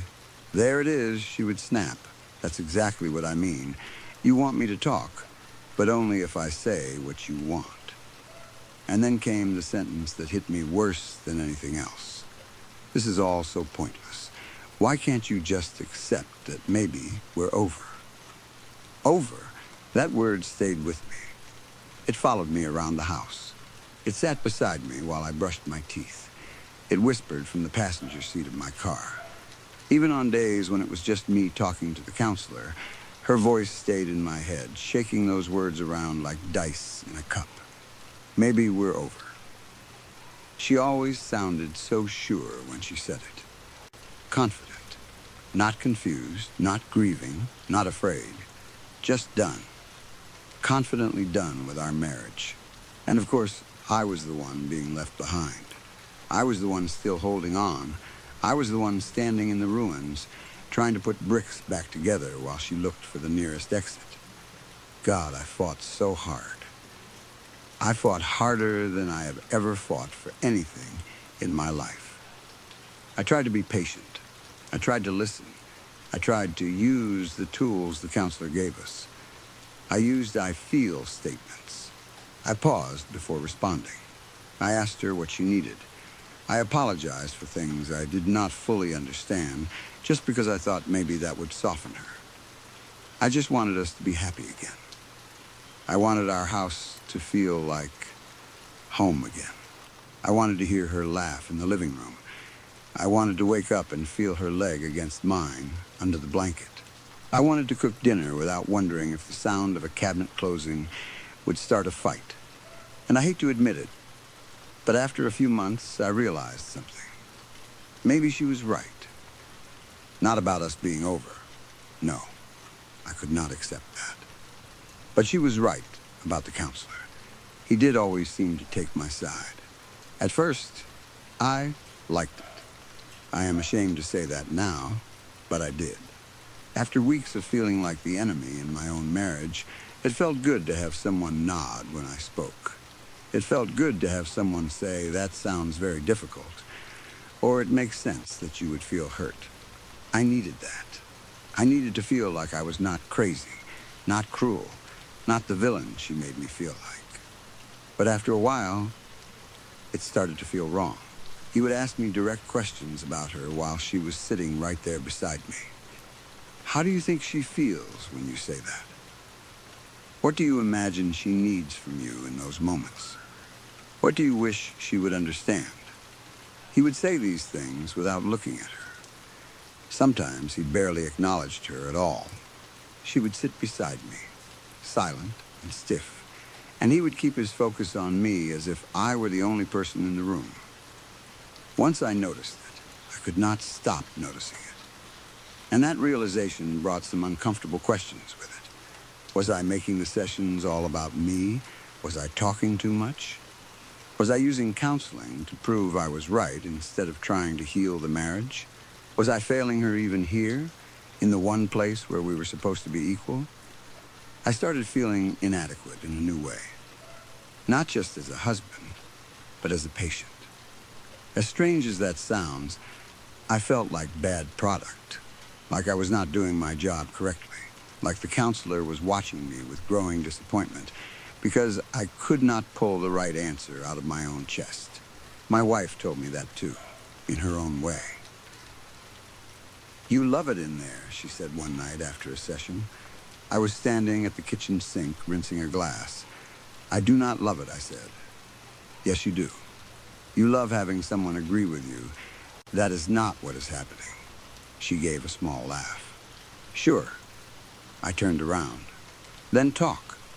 If you feel like he doesn't hear you, talk to him. Tell him." She looked at me for a long moment. "What's the point?" "The point is saving this. You keep saying that like there's something left to save." I remember staring at her, feeling like the floor had vanished beneath me. The next week, I made a decision. If counseling was going to work, it had to include both of us. It could not just be me spinning my wheels while the counselor fed into my version of events. That was what she said he was doing, and maybe she was right. Maybe my pain had become so loud that it drowned hers out completely. So I started insisting that the counselor pay more attention to my wife. At first, I did it gently. "I think she should answer that," I said once. The counselor looked at me, then toward the chair beside me, then back at me. "What do you think she would say?" he asked. I frowned. "No, I mean, she's right here. Ask her." He paused, then wrote something in his notebook. My wife did not say a word. Another time, he asked me what I believed the biggest problem in the marriage was. I said, "I want to hear what she thinks first." He looked tired when I said it. Not annoyed exactly, just sad. Like I had given him an answer he expected, but did not want. My wife sat beside me with her legs crossed, eyes fixed on the wall. "Tell him," I said to her softly. She did not move. "Please," I whispered. "I'm trying, still nothing." The silence was humiliating. Each week the counselor seemed more concerned. His face changed when I spoke. His notes got longer. He started asking me whether I was sleeping, whether I was eating, whether I felt safe at home, whether I had ever lost time, whether I heard my wife when she was not in the room. That last question made me angry. "She is in the room," I said. He looked at me for a long time. Then he wrote something down. I can only take so many raised eyebrows and long note-taking sessions before it starts to feel like I am being judged as less than human, less than sane, less than worth listening to. Every session began to feel less like counseling and more like an exam I was failing without being told the questions. And then, one day, I exploded a little. It was raining that afternoon. I remember because my wife complained about her hair getting wet on the walk from the parking lot to the building.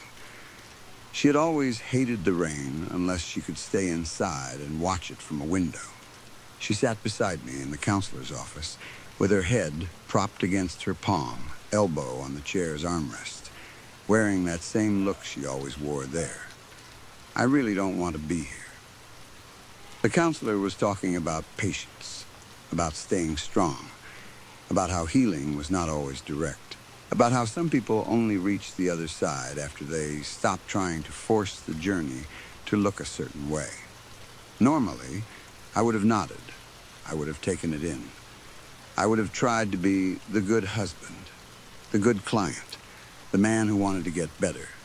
But that day, every word made my blood pressure climb, because he was doing it again, talking to me.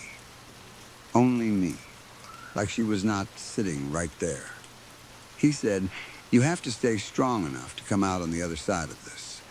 And something in me snapped. "Why are you pretending she's not here?" The room went quiet.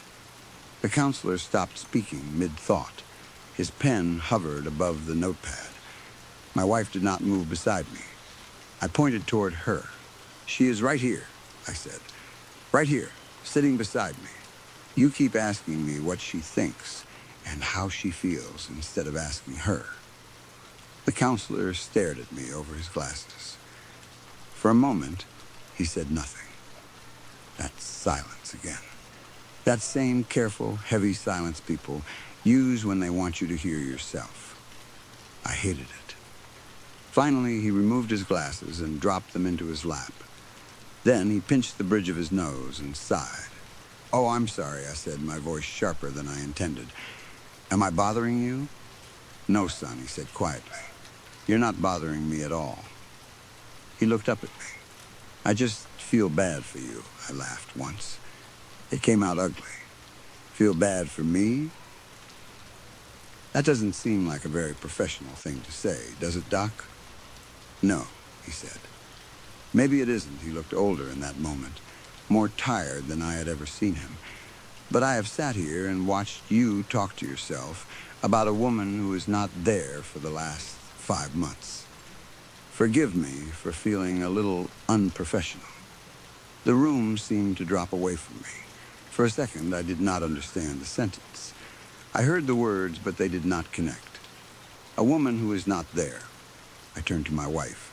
She was sitting exactly where she had been sitting all session, head resting against her palm, legs crossed, mouth pressed into a flat line. Her eyes were on the counselor, cold and bored.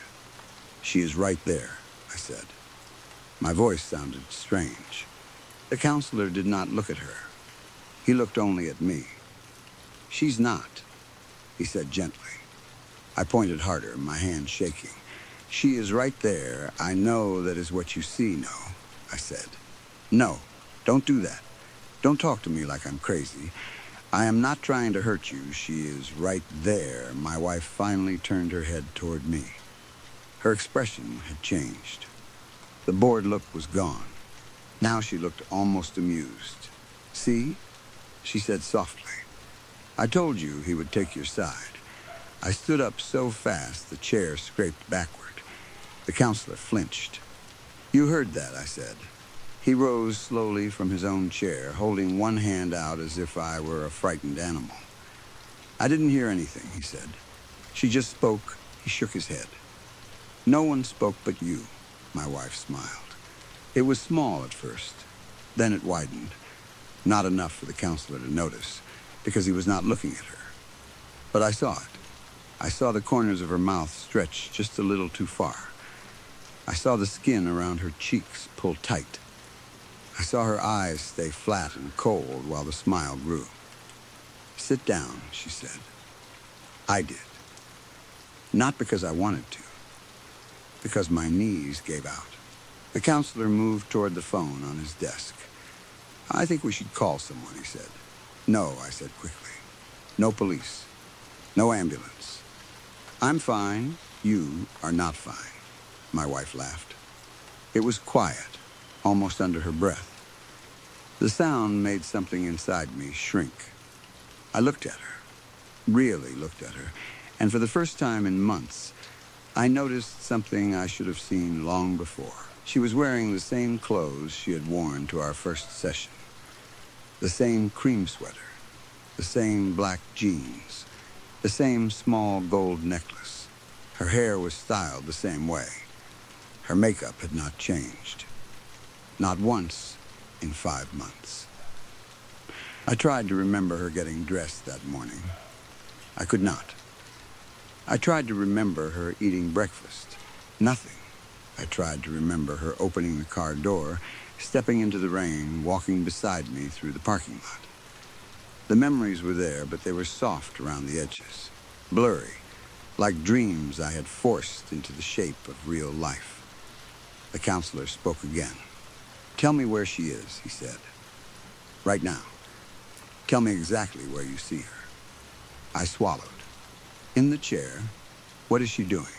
I looked at her. She lifted one finger to her lips. "Don't." I could not breathe. "She's sitting," I said. "Is she speaking to you?" "No." My wife smiled wider. The counselor nodded like he knew I was lying, but would not push too hard. "Do you remember what happened 5 months ago?" he asked. My stomach turned. "No. You told me once that there was an accident. I never told you that. You did." "No. You said there was a night you and your wife had a terrible fight." My wife's smile disappeared. The air in the room changed. "Stop," she said. The counselor kept going. "You said she left the house." "Stop," my wife said again. "You said it was raining." I pressed my hands over my ears. "No." "You said she got in the car." "No." "You said you followed her outside." The memory hit me like headlights. Rain on my face. My wife crying, her keys in her hand, me standing in the driveway, begging her not to leave. The red glow of taillights. The tires sliding too fast on wet pavement. Then, the sound. Metal folding. Glass breaking. A horn stuck, blaring in the dark. I bent forward in the chair, gasping. My wife was standing now. I did not see her rise. 1 second she was seated, and the next she was beside me, leaning close. "You promised," she whispered. I shook my head. "I didn't.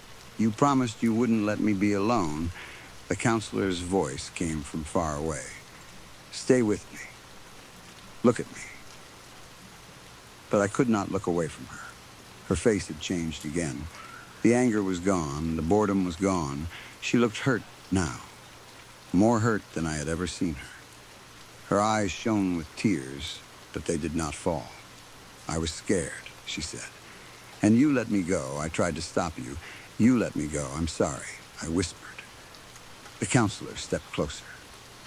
Who are you talking to? My wife, I said. He said my name, but I barely heard him. My wife touched my cheek. Her fingers were cold. Too cold. You wanted counseling, she said. So here we are. Talking, communicating. Isn't that what relationships are built on? Her hand slid down to my throat. The counselor picked up the phone. My wife looked at him, and for the first time, I wondered if he could feel her, even if he could not see her. The room seemed to grow colder. The window behind him fogged at the edges. The framed landscape on the wall tilted slightly, though no one touched it. Tell him we're fine, she said. I did not answer. Her fingers tightened. Tell him the counselor spoke into the phone, asking for help, giving the office address, keeping his voice calm even though his face had gone pale. My wife leaned close to my ear. You made us look like idiots, she whispered. I began to cry. I'm sorry, he's always going to take your side. I'm sorry. Why can't you just accept that maybe we're over? The office lights flickered. The counselor dropped the phone, because now he was looking at the chair beside me. Not at me. At the chair. The empty chair. His mouth opened, but no words came out. I followed his gaze. For 1 second, I saw what he saw. Nothing, just an empty chair. No wife, no cream sweater, no cold smile, no hand on my throat, just a chair that had been empty the entire time. Then the room blinked, and she was back, standing in front of me now, closer than before. Her neck was bent at an angle that made my stomach twist. There was blood in her hair, dark and wet, running down from a wound near her temple. Her dress was not the cream sweater anymore. It was the black dress they had buried her in. I remembered choosing it. I remembered standing in the funeral home, numb and useless, while someone asked me if it looked right. I had forgotten. No, I had buried it so deep that my mind built a whole new life on top of it. My wife smiled through broken lips. Now, she said, let's talk about what you did. The door to the office opened. People rushed in. The counselor shouted something. Hands grabbed me. I fought them at first, not because I wanted to hurt anyone, but because my wife was still there, and I knew if they pulled me away, she would be angry. She watched from the corner as they dragged me out. Her face returned to normal as the distance between us grew. No blood, no broken neck, no burial dress. Just my wife, beautiful and furious, standing in the counselor's office with tears in her eyes. I spent the night in a hospital. They told me I had suffered a breakdown. They said grief can do terrible things when it is not faced. They said the mind can protect itself by creating stories, voices, even people. They spoke softly, like softness could make any of that easier to accept. The counselor visited me the next day. He looked exhausted. He told me he was sorry. I asked him if he had seen her. He did not answer at first. Then he said, I saw the chair move, that was all. That was enough. I am writing this now from a room with white walls and a locked door. They say I am improving. They say I have started remembering things correctly. They say accepting my wife's death is the first step toward healing. Maybe they are right. Maybe she died 5 months ago in that car accident. Maybe I imagined every argument after that. Maybe I sat in that counselor's office week after week talking to an empty chair because I could not survive the silence she left behind. That would be the kinder truth. But every night, just after the nurses finished their rounds, I hear someone sit in the chair beside my bed. The cushion sighs under a weight no one else can see. Then, her voice comes from the dark. You still make everything about you, and I do not know which part scares me more. That she might not be real, or that she might be. Story 5. Muffled voices came up through the floor. I sat very still in the bathtub and listened. The house was quiet around me, but beneath that quiet, there was another sound. It was low and soft at first, like people talking with their mouths closed. Then it grew thicker, almost like laughter mixed with broken words. I could not understand what they were saying from up here. After a while, I started to think they were not saying anything at all. It was only noise. That was the worst part. My family used to talk like normal people. Mom would laugh too loudly at her own jokes. Dad would clear his throat before speaking, like every sentence needed to be prepared. My little sister Lily would interrupt everyone because she hated waiting for her turn. The voices coming through the floor were not like that. They were wrong. They rolled together in a wet, messy way, like someone had taken the shape of my family's voices and filled them with something empty. I imagined them downstairs in the living room, sitting in a circle, with their eyes open too wide. I could see them in my head, all of them smiling without meaning it, their jaws hanging loose while strange sounds spilled out of their mouths. Maybe their heads were tilted toward one another like they were having a real conversation. Maybe they were practicing. Maybe they were trying to remember how people were supposed to sound. My family was not real anymore. I did not know when it had happened. That was what made everything feel so unreal. Maybe it happened today. Maybe it happened last week. Maybe it happened a year ago, and I had only just noticed. I kept thinking back, trying to find the moment when Mom stopped being Mom, when Dad's smile became too smooth, when Lily's eyes stopped looking like a little sister's eyes. But the memories blurred together. Every normal moment now looked suspicious. Every hug, every dinner, every time they asked if I was okay, felt like it had been part of something larger and colder. The bathroom was dark except for one candle burning on the counter beside the sink. Its small flame shook every time the house settled. Shadows moved over the tiled walls. The bathwater had gone lukewarm, but my body barely felt it. My skin was numb in places, and in other places it felt too sensitive, like there was something stuck to me that would not wash off. I had scrubbed my arms until they were red, but I still felt dirty. I felt like my not family had touched me too many times. Their smiles, their hands, their voices all seemed to cling to my skin. I rose from the tub slowly, trying not to let the water splash. Every sound felt dangerous. The towel was folded on the toilet seat. I grabbed it and dried myself in the dark, moving carefully, listening for footsteps outside the door. Nothing, just those low sounds from below, rising through the floorboards. I crouched and pressed my ear to the cold bathroom floor. The sounds became clearer, but not easier to understand. They were not words. They were pieces of words, half laughs, soft gasps, long strings of nonsense that almost sounded like a conversation if I did not listen too closely.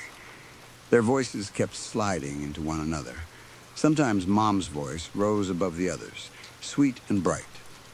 Then it bent strangely and became something that did not belong inside any human throat.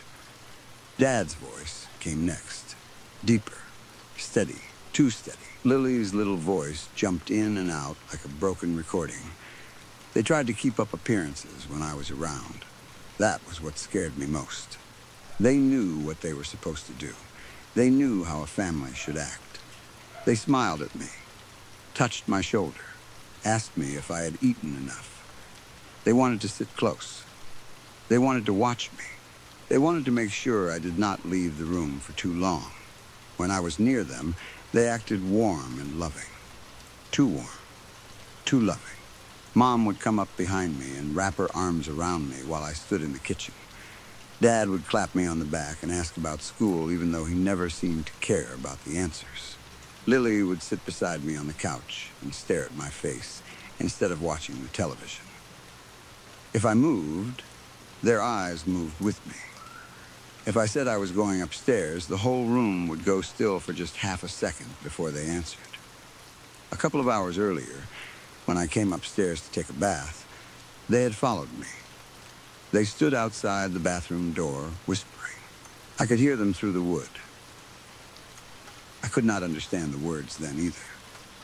I sat on the edge of the tub, holding my breath, waiting for the doorknob to turn. It never did. After several minutes, their footsteps moved away one by one, and they went back downstairs. That was when I decided I had to leave. I was only 15. I did not drive yet. I did not have money for a motel or a plan that made any kind of sense. But my friend David lived about 2 miles away, and his parents were away on vacation. He had told me he had the house to himself for the week. I could stay there tonight, maybe tomorrow too. After that, I would figure something out. I did not need a perfect plan. I only needed to get out of this house before the things downstairs decided they were done pretending. I changed quickly in my bedroom, keeping the lights off. The room looked strange in the candlelight from the hallway, like it belonged to someone else. Posters on the wall, clothes on the chair, a stack of school books I had not opened. Everything ordinary, everything impossible. I packed light, 2 changes of clothes, my phone charger, a water bottle, a hoodie, the pocket knife my dad had given me when I turned 13. The thought of that knife made my stomach twist. My real dad had given it to me, I told myself. Not the thing downstairs, the real one. The one who had smiled and said every kid should know how to be safe, even if he had never let me use it for anything except cutting fishing line. I shoved the knife into the front pocket of my backpack and zipped it closed. My heart was beating so hard that it felt like it had climbed into my throat. I could hear it in my ears. I was afraid that if I breathed too loudly, they would hear me from downstairs. They would come to my door with those soft voices and those wide smiles. They would ask where I was going. They would tell me dinner was almost ready. They would make me choose what we were eating tonight, like that was normal, like nothing was wrong, like my chest was not filled with terror. I put the backpack over one shoulder and went to the window. It slid open with a soft scrape. I froze. The voices below stopped for 1 second. Then they started again. I let out a slow breath and pushed the window higher. The screen came loose easier than I expected. I pulled it out and set it aside, then dropped my backpack onto the grass below. It landed with a dull thump. I waited again, every muscle tight. No footsteps. I climbed out carefully, first one leg, then the other. The siding scratched my arm. I lowered myself as far as I could, hanging from the window frame for a second before I let go. My feet hit the ground, and pain shot through my ankles, but I did not make a sound. I grabbed my backpack and looked toward the back door. The house stood behind me, dark in places, warm in others. The kitchen window glowed yellow. The living room curtains were closed. I could not see them. Somehow that made it worse. The side gate was too loud. It always squeaked, and Dad had been saying he would oil it for months. Maybe my real dad had said that. Maybe the thing wearing his face had said it. I did not want to think about it. I crossed the lawn instead, moving toward the back fence. If I could climb over, I could cut through the neighbor's yard and use their gate. From there, the street would be open. I was halfway across the grass when I heard the back door open. Peter? It was Mom's voice. My whole body went cold. I turned just enough to see her coming out of the house. She was running toward me across the yard, her arms spread wide like she wanted a hug. Her smile was huge, almost too huge for her face. The porch light caught her eyes, and they looked wet and shining. "Peter, honey," she called. "Where are you going?" I did not answer. I ran. The backpack bounced against my shoulder as I sprinted for the fence. My hands hit the wooden boards. I jumped and caught the top, pulling myself up. My shoes slipped against the fence. Splinters dug into my palms. Behind me, Mom's feet slapped against the grass. "Just have dinner with me, please," she cried. Her voice broke like she was about to sob. One last time. Her hands grabbed my waist. They were strong, too strong. She pulled me backward, and for a second I almost fell. Her fingers dug into my shirt. I could feel her breath against my back. "Mexican tonight," she said quickly, her voice suddenly bright and strange. "Beef tacos with chili powder and cumin and cilantro for topping." "You like those, don't you, Peter? You always like those. We can sit together. We can eat together. We can be together." I kicked backward as hard as I could. My heel hit her chest. She let out a gasp and fell away. I looked down and saw her on the grass, one hand pressed to her blouse, dirt smeared across her side. For one sharp second, guilt cut through me. "Peter," she whispered. And now she sounded exactly like my mother. Hurt, confused, heartbroken. How could you do that to your mother? I almost climbed back down. Almost, then she smiled. It was small at first, just a twitch at the corner of her mouth. Then it spread wider. She was still lying flat on her back, still looking up at me with tears on her cheeks. But the smile did not belong there. It was not pain. It was not sadness.